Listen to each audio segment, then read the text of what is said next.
Welcome to Dear Art Producer, a podcast connecting the photography and video community with art producers.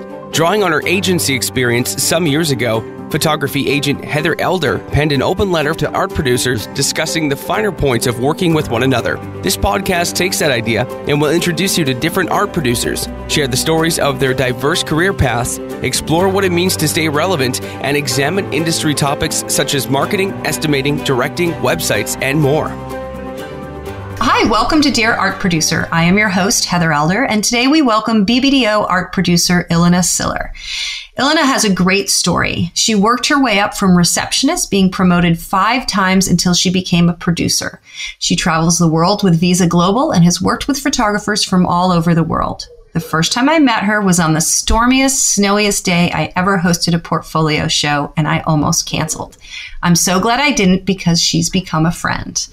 Hi, how are you today? Hi, great to hear your voice. Yes, yours as well. We are far from snowy today. It's actually quite warm in San Francisco. How is it in New York today? Very hot. Yeah. Which means it's freezing in the offices. I know. I was just on the East Coast for a chunk of time, and you forget that being here in San Francisco with our natural fog, we're always bundled up. You forget that it's like super hot, and then you go inside and you freeze. So yeah. Well, thanks for doing this with us today. I really appreciate it. Of course. And I always like to start by kind of hearing a little bit about the career paths that people have taken to get to where they are, because being an art producer isn't something we all learn about in college or anything. And I kind of started in our intro saying that you were a receptionist first. And I'm not sure if there's something before that you wanted to talk about, but I do know that that is such an interesting beginning to, how you started at BBDO. Can you elaborate on that a little bit? Yeah, absolutely. I started as a receptionist. Me and my husband were filmmakers, and we were making a documentary film, and the receptionist position in the ad agency was more for us to have a medical insurance and me be able to promote the film that we shot during the time that I was answering the phones. And I guess at some point we realized that we were not as great of a filmmakers as we thought we were. So, and at the same time, you're just kind of starting to grow up a little bit. And I just started from administrative assistant, receptionist, administrative assistant, then in print production. And then at some point when I was in office services, somebody mentioned to me that I would make a great producer. I had no idea what art buyer was. And when the description was described to me as an assistant, it was just like lighting hit me, because I felt like it was the most perfect job I could possibly do. And to this day, I still can't believe I'm getting paid for it. So it's interesting. I've talked to so many art producers and have asked them all the same questions, and it'd be interesting to go back over the 20-something podcasts we've recorded. And I really feel like so many of them say the same thing you did just now. It was like lightning hit. I knew I was in the right job. It checked off all of the boxes that were important to me. And I find that so interesting, because the people who are in this job and stay with this job, put up with a lot. Yes. It's challenging. So you really do have to love it. I think there's a very small percentage of people that can be producers. Not that the job is hard. It's just that it requires a very specific skill set. And it's not something that you can learn or they can really teach you in college. I think you're really born with it. So when the job was described to me, I kind of realized that I've been doing this in my life all along, just not getting paid for it. I was basically producing my husband's life, my friend's life, to everybody's annoyance. And now I had like an outlet to not do it to other people that are close to me and annoy them, but actually just get paid for it. So it worked out for everybody. What are some of those skills that you think are important that aren't learned in college?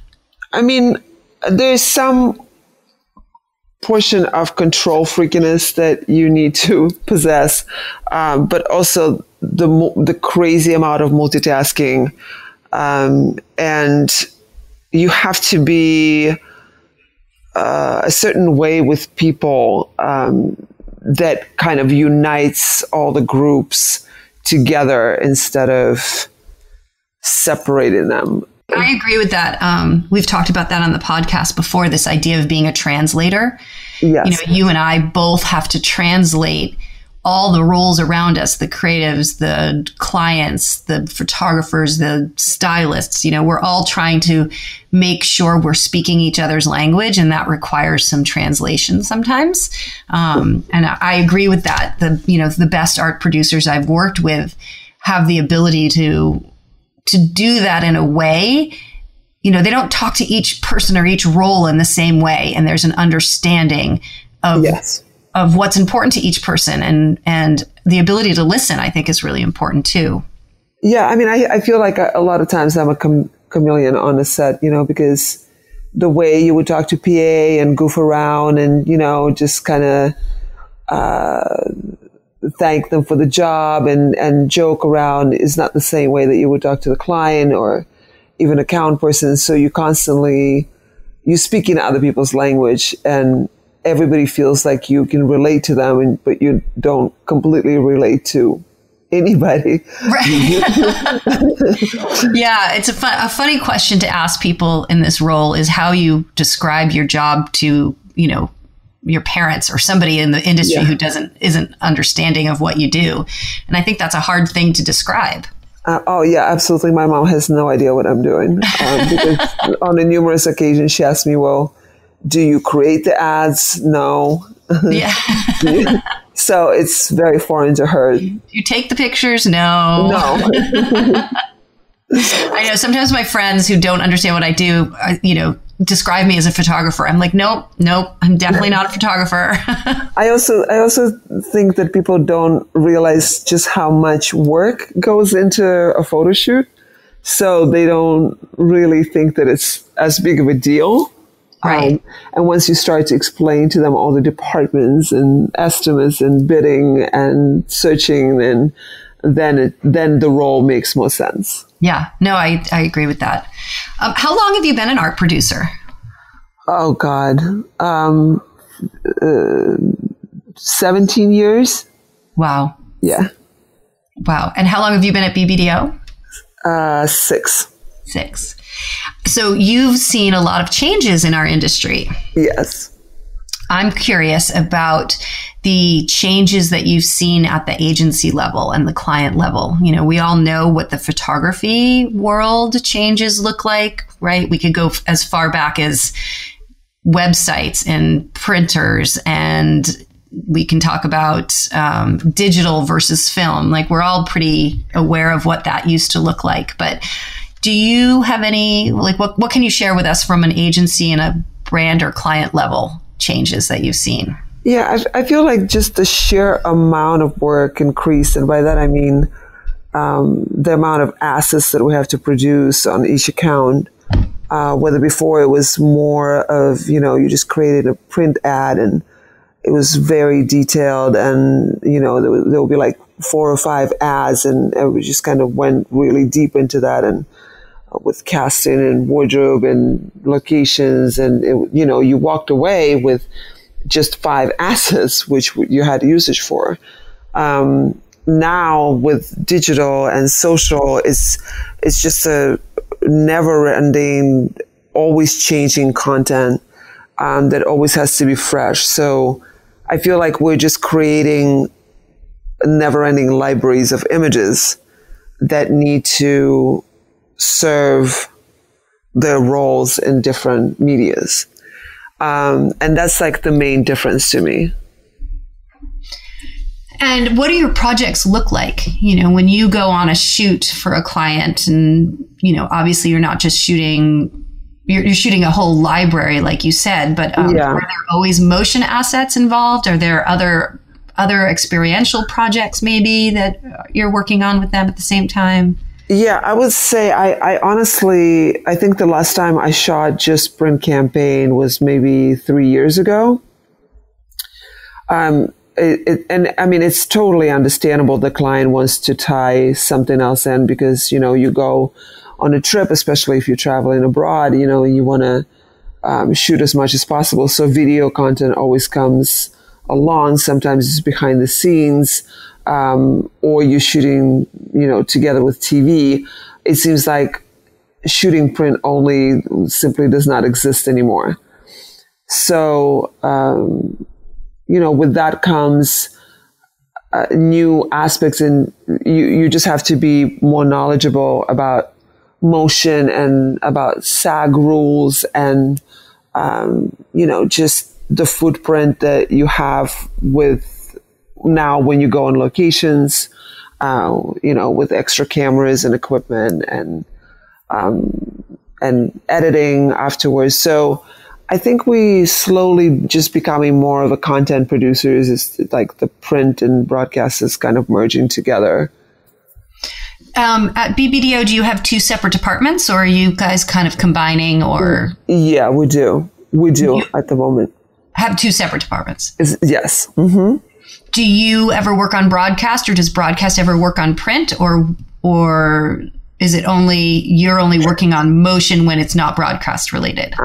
Broadcast is separate in a way that they are creating the spots, the whatever, the 30s, the 45s, the 60s, that's of course cannot be combined on one person. That's just a huge amount of work. I'm talking more about the video, for social aspect, for Instagram, for Facebook. So that's being more integrated in one shoot, but broadcast and print is still separate. And when you look for an artist to help execute your vision for your project, when it's motion and still, where do you start? Do you start at the photography level and look to see if they do motion, or are you looking for somebody in the motion world and see if they do still? Do you ever use two different people? What does that process look like for you? I mean, usually it starts with print just because I'm a print producer. And then at some point, the client would mention, well, while we're doing this, can we also shoot video? And I'm looking for a vision that will translate in both video and print. So stylistically, I'm looking that the person will be consistent in both. So the work does not look different, and it looks like a one great campaign visually. So it's hard to shoot both just because you stop one and then do the other. So there's usually the photographer would serve as a DP, and then there will be a person, the camera person who is actually holding the camera, but the photographer will be producing and setting the content up. So yeah, it's always two people, but a photographer with me on Visa, for example, was more setting up the tone of what creative will look like, and then talking to his videographer, who he works with closely, to execute that content in the way that he sees fit. Does that make sense? Absolutely. No, it absolutely makes sense. And I think it kind of is a good segue into the conversation about kind of the production that's required now. Yeah, absolutely. Like you originally mentioned the idea of, we used to just shoot the hero image, right? And all the attention was put on those 5 hero images that would show up in a magazine or in Times Square on a billboard or something. And now there's this idea of creating all this content of which motion is included. And motion is such a different animal and requires a different cadence on the shoot. And, weaving print and motion into the same shoot is so challenging. And being on the side that I am on and having watched photographers learn the skill of, how to shoot motion in addition to their print, it's become incredibly clear to me that you're not just picking up another camera or hiring somebody else to pick up the camera and you're directing it. Yeah. You know, there's a dance that has to happen and an incredible amount of production required, which means more crew and more time and, you know, more attention. And you really have to know what you're doing. Yeah. And there's also a challenge of telling a story in like 5-second snippets that will go on social or digital. It's not a 30-second spot. You have 5 seconds to grab their attention. So that's another challenge. Are you finding that that's thought out ahead of time, or are you looking to the artist to help you figure that out, or clients weighing in? Like where's the thought process happening there? I'm mostly basing my conversation on Visa, just because I've been working on it so much.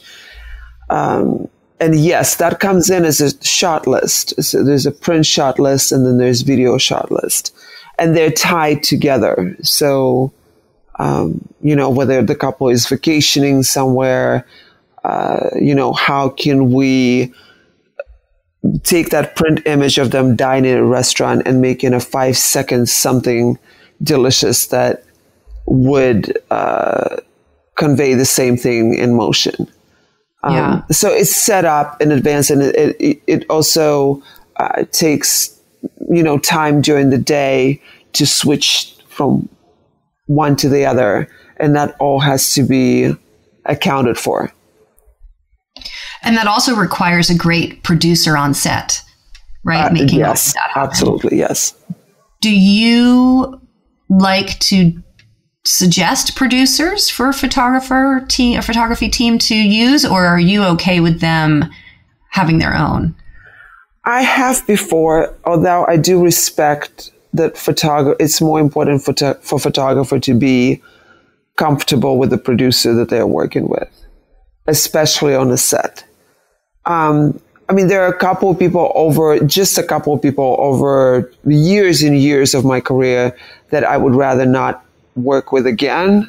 And that rarely happens, but it does. And so if that comes up, you know, I might state my opinion. But mostly I want the photographer to be comfortable, because if they are, then they're comfortable with the client, then the client feels good, then we look good, and everybody's happy. Well, and given how important it is to be a well-oiled machine, you really don't have every second has to be, you know, figured out. I remember a couple months ago, I was trying to schedule a creative call with a photographer, and the client was really pushing back. They couldn't understand why he couldn't just take a few minutes out of his lunch or out of his day or whatever to, you know, have this call.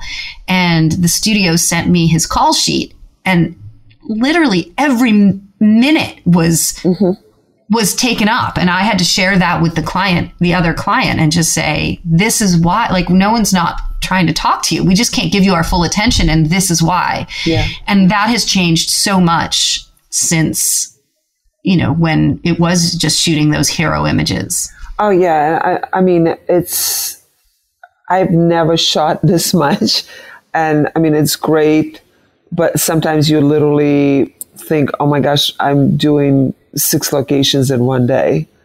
Yeah. How is that even possible? But you want to please the clients. So, you know, it's the secret to that always is to be more mobile and, you know, just having like 2 or 3 vans that you can pack up fast and move from one location to the other, and, you know, being more realistic about wardrobe and hair and makeup, and going more natural routes. So it's almost like getting to the point of the documentary style at times, just because it's moving so fast. Well, and experience matters, right? Think about all the experience you have, and all the experience that the photographers who have been working like this for a long time and have been dedicating a lot of effort and time and money to learning and coming up with their, you know, developing their well-oiled machine. Absolutely. You know, all of that matters a lot now. Yeah, I agree. Let's shift gears a little bit and talk about getting your attention. I think we used to have 100% of your attention because all you did was look at photographers for print, and the shoots were smaller comparatively, and motion wasn't included, and all of the things that we all know. How do photographers get your attention? Where do you look for new work when you're looking to be inspired? Unfortunately, and I know this is maybe not what you want to hear, but it's more like of a pleasurable thing for me to go through PDN and look at new work, or just like look on the computer. I do it for myself. It's rarely things that are being sent to me, although the emails, would get my attention if the work is great. I just do it on my own.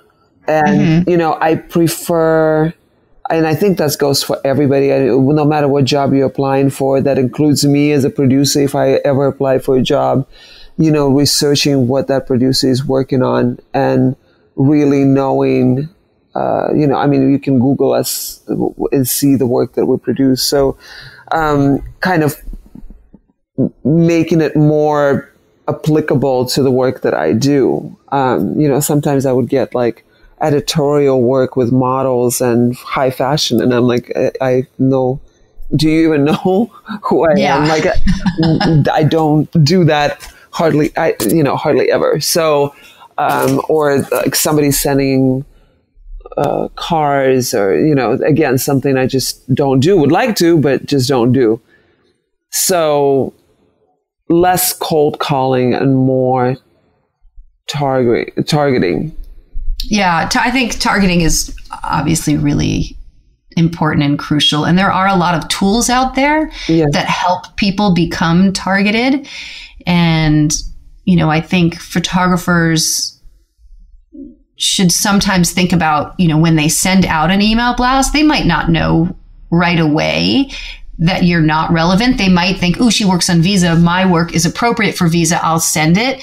But then when you're not, they can see if you've opened it or not. They can see if you've engaged. And if you're not engaging, after a little while, that I think there's a responsibility for people to look at those lists and say, you know what, she's not responding. I'm going to pull back a little bit for a little while. Yeah. I think that's an important thing. At least I feel like I should always point out. We try and do that. I mean, we always know when it's a mass email. So it really, the chances that you will send an email and I'm working on exactly what you, and looking for photographers at exactly that moment are very slim. So it's almost better to build a relationship on the person that you are than your work, because your work will come applicable at some point, rather than, trying to just get my attention. Establish a relationship with me of some kind, and like starting an email, I know you produce for Visa and here's some work, or, whatever will get my attention because I feel like you've done your research and you will do the same thing when I work with you. Right. So, and I apply this to myself as well. Thank God it's been a while since I've looked for a job, but when I do, I would research 3 to 5 companies a day and send 3 to 5 emails with my resume a day rather than, 100. Well, and curtail that email to that particular person. Exactly. Yeah. No, I definitely think there's a place for that kind of umbrella marketing, that mass marketing, getting your name out, getting your brand out, getting your images out, keeping your name and your all of that kind of alive. But there's, if I had to choose one way, first, if a photographer didn't have any money at all to put behind their marketing, the personal connection and the personal, even an email, or, it's hard to get in the door sometimes, but, trying to stay connected that way is like, you always rise to the top. Yeah. And I also feel like, in the subject line of the email, put your name and what your specialty is, whether it's portraits or lifestyle or Simply because even if I don't have time to open the email at that moment or give it the attention that it deserves, the name will buzz in my head with portraits or whatever. And I might go back to it in 2 weeks when I need it and look it up. Right. Well, and then you could search for it easily, Exactly. with the subject line. Exactly. We, years ago, I hosted a round table with the community table when I was a part of that, when we were doing that was on email blasts because it was such a hot topic at the moment, at that time. And there was a woman there who made the suggestion of, in the subject line, making it like hashtag lifestyle, hashtag auto, hashtag photographer name, whatever it was. And then suggesting to buyers creating smart folders so that whenever that showed up, right, the rule was hashtag lifestyle, all those email blasts would go into that folder and then you would have them organized. And I always thought that was such a fantastic idea. That's very smart. And it would help your clutter because those would automatically go into that folder, and I try and suggest that every once in a while. And I know when we send out our email blasts, I always do the hashtag photographer's name, and in the hope that someday, people will catch on as they see them this is an Andy Anderson, this is a Tim Tatter, and you'll remember, I want to search for that again, and this is how I can search for it. Yes, absolutely. I agree. That's very smart. Okay, well, let's talk a little bit about getting jobs approved. There's so much work involved, and I know every agency does it differently. Can you take us through the process with you guys on which I know getting an estimate approved starts long before I even see anything on the rep side, right? So how are you gathering information from the client? How do you present it to me? Do you have pre-bid calls? All of that. Yeah, I mean, it always depends on the job. Some jobs are very straightforward and by the book. You have the pre-bid call, you have your perfect 3 photographers that are within the same price range that client is happy with, cost consultant is happy, everybody's on board, the shot list is there. All those amazing things that make everything go smoothly. I think the hardest thing about bidding is creative list changing constantly, which I try to eliminate in the beginning, but it's just the nature of the beast. Client will add as they go, which will, without realizing that this might add a day or 2 or 3 shots, maybe not a big deal to some, and we will always accommodate, but that will change the estimate dramatically. And when you triple bid, now you're involving 3 producers and agents and all that. So I think that is the most challenging thing. As far as, to help you as an agent and photographers, I would say going into 60% of the time, we have a favorite before we even start bidding.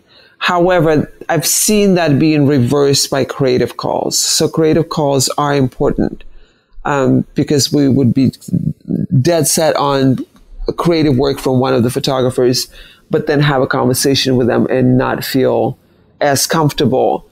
It also comes from the place where if you're traveling to numerous countries and it's a really big shoot, you want to be very comfortable with the person that you're going with and them, be easygoing and working with you and not creating a lot of drama, all those things that are important for a big shoot. So I've seen the order change during the creative calls. But otherwise, it's just to typical trying to get the numbers down and leaving some room for cost consultant. I don't know if I'm allowed to say these things. When I was an account person at an ad agency very early in my career, I don't know if I've ever told this story, but there was a creative director that we were presenting comps to a client, and he drew hair on the arm.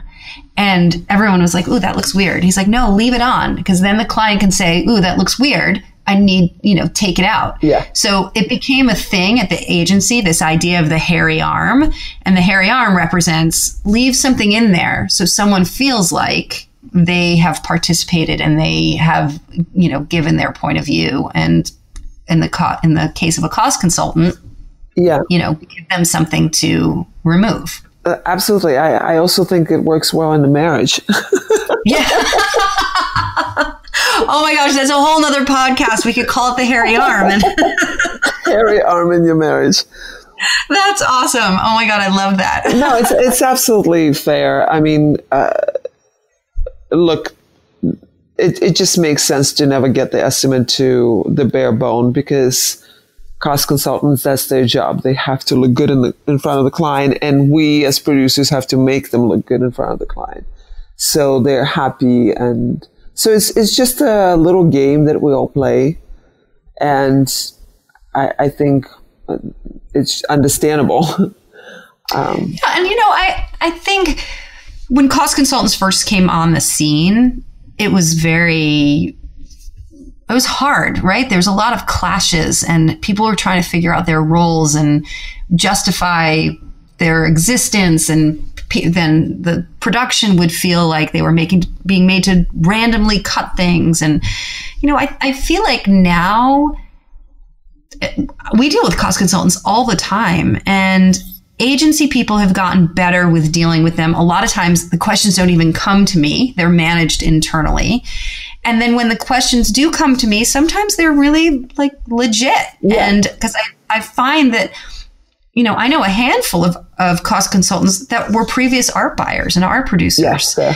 So the understanding of the roles are becoming, it's just, there's more understanding now, I think. And I mean, I've had cost consultant make suggestions before about locations or that made sense, that I did not see coming, or I didn't have experience from shooting, let's say, in that part of the world, that brought the estimate down or cut the day, or, whatever it is. So absolutely, a good cost consultant is very valuable to the process.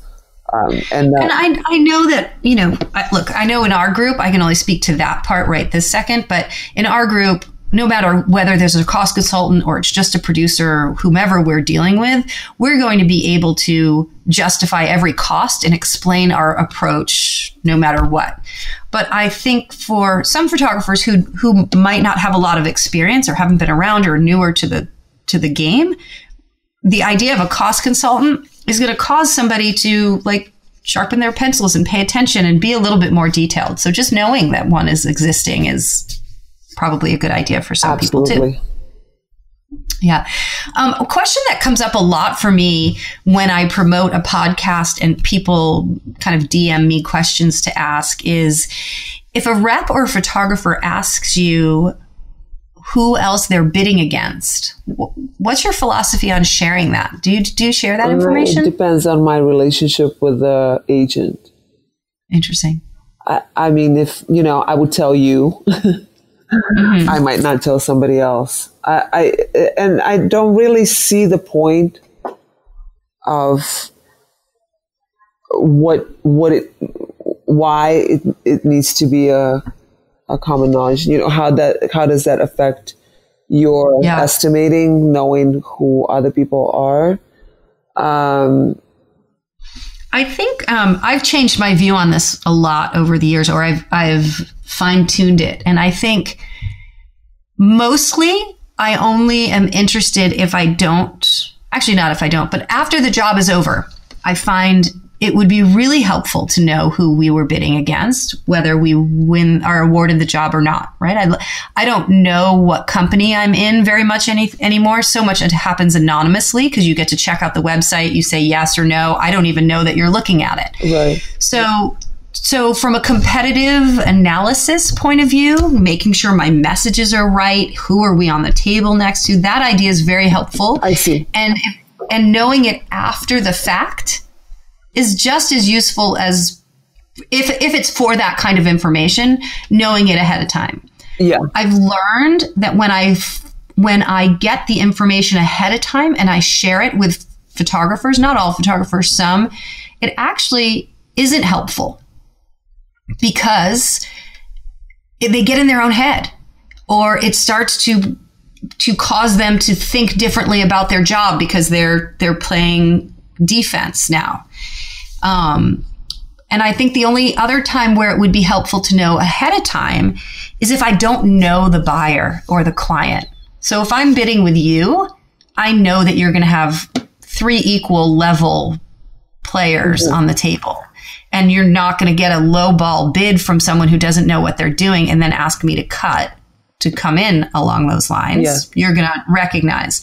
But if it is somebody I've never worked with and I don't know their agency or their brand well, finding out, you're bidding against 2 local, small, regional city photographers, I know I'm going to blow them out of the water.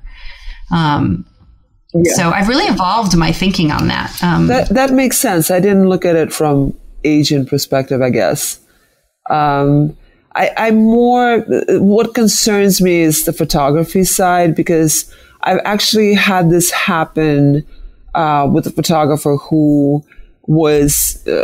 work I enjoy tremendously, and who consistently was not being picked for the jobs, and was always kind of like a bridesmaid instead of. And it got to the point where I felt that she almost started shifting her work to be more like the people who were winning the bids against her. Oh, interesting. And what was magical, even though she was not winning the bids, is the magic of her work was in its uniqueness.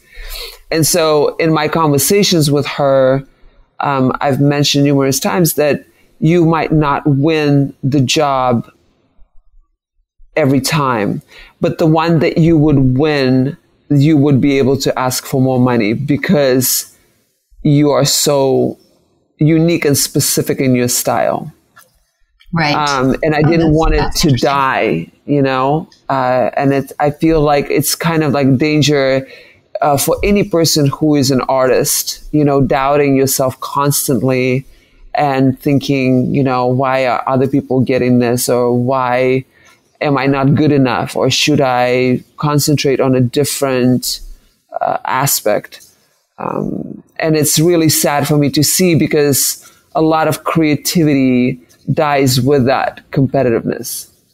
And it does. And I want photographers to be exactly magical in their own way. That's what makes them beautiful. I love what you just said, the idea that creativity dies with competitiveness. Yeah. Yeah, I think that's really fantastic. Well, we're almost kind of wrapping up here, and I always like to end by asking, if you weren't a producer, what would you do? I just would like to also point out that I haven't cursed once during this interview. I was going to point out that too, but I didn't want to bring attention to that. I feel like I'm really growing as a person. And this is oh my God, that's hysterical. I'm sorry. But feel free if you'd like to. I think the audience would love to hear it. What was the question? If you weren't an art producer, what would you do? What would you be doing? Well, stand-up comedian, naturally. Obviously. No, I think I would want to be a psychologist. Oh God, that would be the perfect transition. Yes, totally. Oh my gosh, that's hysterical. Well, it is always amazing to talk to you. It's always insightful to hear your point of view. You were a star in our industry, and we're just so fortunate to have you. And as I said earlier, you're a friend, and I'm feeling very fortunate to have you. Thank you so much. This is very educational for me as well. I mean, I've learned a lot through this conversation, because I don't think we see things sometimes from agents' point of view, and it's important to do so. Yeah. Well, I think that's the whole point of the podcast, right? So for all of us to understand each other better, and for all the listeners, so many, I should take a second to kind of shout out to the listeners, because they're so good at emailing me and telling me how much they enjoy the podcast and thanking all of our guests. But also I'm not surprised, but I love hearing that they are hearing how human our relationships are. Oh, absolutely. Right. From the outside, they just, you art producers are hard to connect with, because they're, you're busy and like you can't talk to everyone and all of that. So we got to stick up our ass most of the time as well. So it's not that we're just busy. Okay.